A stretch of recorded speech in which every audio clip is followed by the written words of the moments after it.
Yeah. Good morning, good afternoon, good evening, ladies and gentlemen. Hlelano Tabo and then Nangunduna. Yes. But he'll introduce himself as Bizutinaze Uban. Welcome guys. Igama Sandile Mhlophe. Yeah, but abantu bangibiza ngenduna isikhulu isiqumama. Yebo. Isiqumama. Yeah, welcome. This is our brand new show, Buffet. We call it the Holy Shit. Or you can call it Holy Shit. Yeah, it can be I, it can be double E, whatever you want it. Yes. You can put the I or the double E in it. Yeah, basically, sikhuluma nge-religion. Nenduna angabafaka vele ngaphakathi sibazo bathi. No. So, holy shit. Basically, we will be exploring our religion, not just Christianity or African spirituality, as they say it. We will be talking mythology, from Egyptian mythology, Greek mythology, everything. So, basically explore anything that is classified as a deity, under a superior being. Anything that is a superior being, whether it is an ancestor or it's a god, it's a stick somewhere where I pray to, whatever. We will be talking about it. Is it good? Is it bad? Itandazwa kanjani kenziwani? So that's what we'll be doing. Yes. That's what holy shit is all about. But yeah, we will offend some people because we will be asking very difficult questions. We will be asking questions coming from more like an atheistic perspective. But no, we do believe. We believe in holy shit. That is the greatest religion. You do believe in holy shit. So, Nduna, I want to tell you, like, what is your take on religion, Grand? In religion, my take in it is that we create a religion. It's human beings who create religion based on where they are from. And people, they create a religion based on what they need. For instance, if we staying in a place that we rely on farming, and because we rely on farming, that's our main way to get food and our main way to get supplies. We will create a god. That god, we will say it's the god of rain, because our main thing is it's farming, and we need rain for our farming. So we'll have a god of rain, a god of thunder, a god of something. If we are a nation or we are a tribe that relies on fighting a lot, we will create a god that is supreme. It's like a war god that we has vigela, we has protect, is a warrior god. So the concept of our religion is all psychological. It all stems from what people need at that time. Therefore, they create a God that will accommodate them. So, for instance, people who are attacked a lot, people who are suppressed a lot, they create a God that is loving, that is protective over them, that doesn't want anything to about them. So, we create what we want.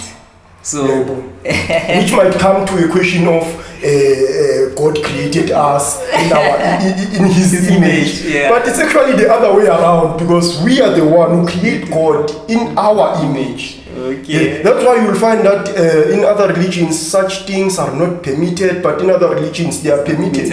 It's because if I don't like a red t-shirt, and then I'm somehow a religious leader, I can be like, God doesn't like a red t-shirt. And that's it. No one will question it. So that's what I think. People create religion. People create. So there's no religion that is divine. No. Unless we are talking spirituality. But religion, all of them, they are created by men. So anything can be religion. There's a god of the mountains, there's a god of rain, there's a god of crops, everything. As long as it benefits the person, it's a religion. It's a religion. But not necessarily. Because for it to be a religion, it doesn't need just an individual. It now needs a group. It needs a consensus. You know, Uguti. as a group, as abantu baseDenilton, we don't have such a thing. Therefore, so yentabeni siyothandaza for that thing. Then, over a period of time, because we are now doing that thing so often, it becomes our religion. Okay. So that's why Naguna say even in the Bible they created this bull. Yeah. By even the Indians they believe Buddha, the Chinese Buddha and stuff. It's their religion. They believe maybe it gives them power. It gives them shooting, to conquer everything. Because when they pray to that thing, they get what they need or what they want. We will get to pray. We will get this to what is prayer and all that. But yeah, everyone creates their own God. Even in the Bible, there's this God that the Israelites they create after they escape Egypt. They create a golden calf. Yeah, I meant that one. Yeah. They call that Baal. And if you realize, or if you actually check the history of Baal, you will come to an understanding that Baal is actually a tribalistic god. Is a god. Is a more of a thunder god that was there in Palestinian long ago. You see, so this is why you find that Jehovah or Yahweh is always fighting with Baal, because Jehovah and or Yahweh, if you also check the history, he was also a thunder god. He was not this monotheistic God, esesinaye manje, ukuthi is the God of everything, is omnipotent, is omnibenevolent. No. He was just a thunder God. He was just there as that. You see. So that's why you find them always, all the time they are clashing. Yahweh and Baal. It's because they are the same class of God. They are both thunder God. They are both the God of rain. Because Israelites, that's why in the Bible you will find every time God is speaking, I will put famine in the land, meaning you will no longer be growing crops, because He's the God of thunder. He makes it rain. So if He deprives them of what they want from Him, then they will have to pray. Hey, you just gave me a sermon. It's holy shit. It's just papers. Just explaining them in the manner in which everyone can understand. Exactly. So that's why my main concern is why do all these religions always clash? They have to clash among religion. They have to clash because we have already mentioned that all religions are created by people, and people primarily they don't get along. People they just don't get along. And if you put the religion in there, you put a superior being that is now dictating how people should live, how people should act, then they are bound to fight. They are bound to fight. Because everyone is defending their beliefs. Everyone, and in a way, everyone is not defending their belief, but they are defending themselves. Because belief is about yourself. Even right now, Christianity alone, it has so many denominations. There are people in Christianity that they believe in an all-loving God. But there are people in Christianity, under Christianity again, that they don't believe in all-loving God. They believe God is punishing people. How can a loving being punish people? So you see, there's already a clash, but it's still under the same religion. It's because people, they express themselves. If you are a person who's revengeful and stuff like that, then you love the God of the Bible in the Old Testament because it's all about revenge and stuff like that. And if you are about peace, you are empathetic. But you see, it's about you. If you are peaceful, then you love Jesus because he's saying, let's be peaceful and stuff like that. So you're saying that Jesus, or Jesus is peaceful than God? In a way, though he does rebel also, he did beat up people in Jerusalem just for selling things. So, but because I think he believed in something that he didn't want them to do, to ruin his father's house. Yeah, but that's a contradiction because we understand that his father's house is actually within us. That's why God is saying, Jesus is saying, do not go and look for heaven there and there and there. The kingdom of God is within you. So if they are ruining his father's house, then that means you are ruining yourself within. You have no peace inside of yourself. That's when you are ruining the house of God. Okay. So the mere building is nothing. It's nothing. It's nothing. Like God doesn't dwell in buildings. As a matter of fact, God is saying that himself. He's not, I am not a man that I should dwell in houses. Maybe he comes and visits every Sunday. That's a lot of work for God.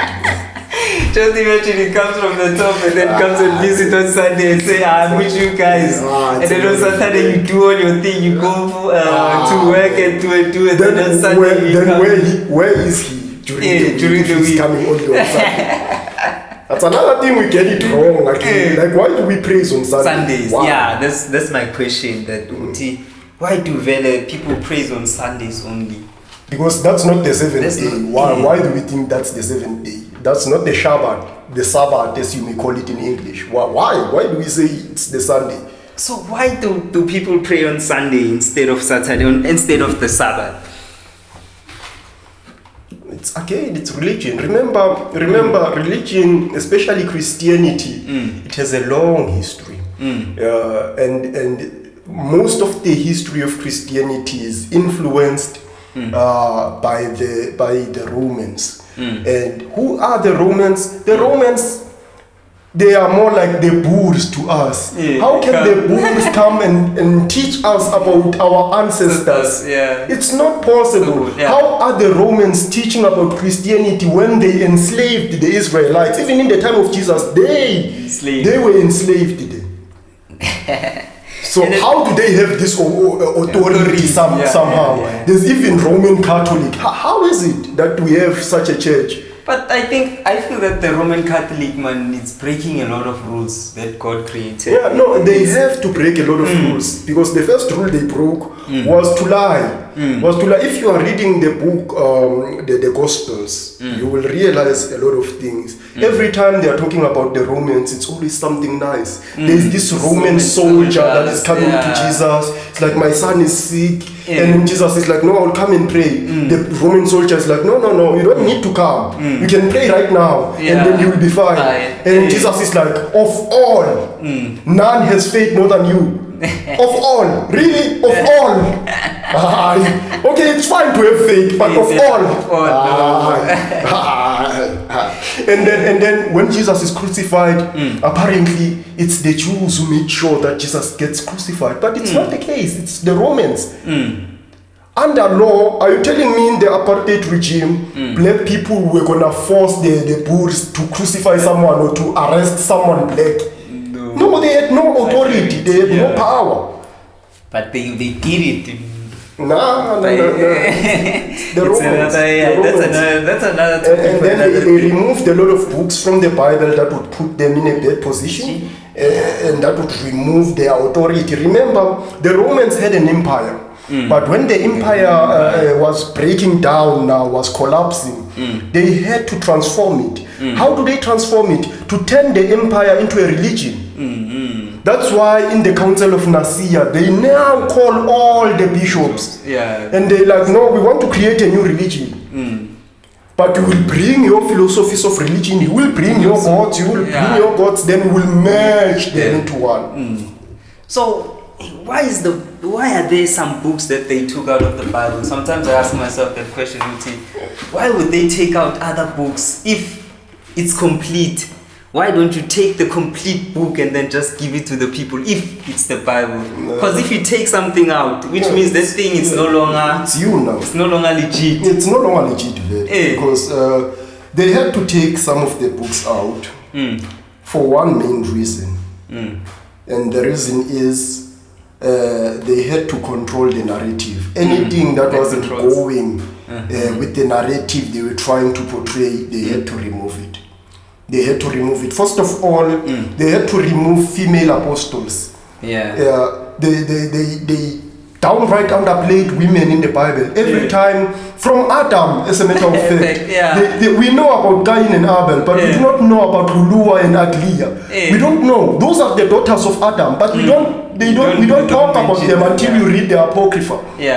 So why everything is patriarchal in the Bible. Every time there's a woman, they are undercut. They just, and they were others. Yeah, whenever there's a woman, they will be like, and they were others. Jesus feed 5,000 men and others. Why is women like neglected? Nah. You were trying to portray a narrative. Yeah, because when you read the Bible, even from the book of Genesis, you get confused sometimes. And then you see with Norman, there's something missing in these books. Something is missing. These people, they are all male. But at the end of the day, they created a nation. Is that possible? It's not possible. There's a lot of contradictions.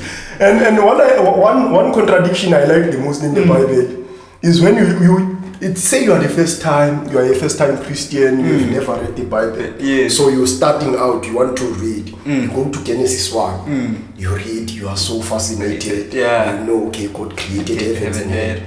Then now, you are going to chapter 2. The very same thing you just read, it's now repeating, but it's contradicting what you just read. Because in chapter 1, God was creating everything by just speaking. Let there be light, let there be animals, let there be this, let there be that. But in chapter 2, suddenly, there's a God who's busy creating, coming down, making clay, making a man and stuff like that.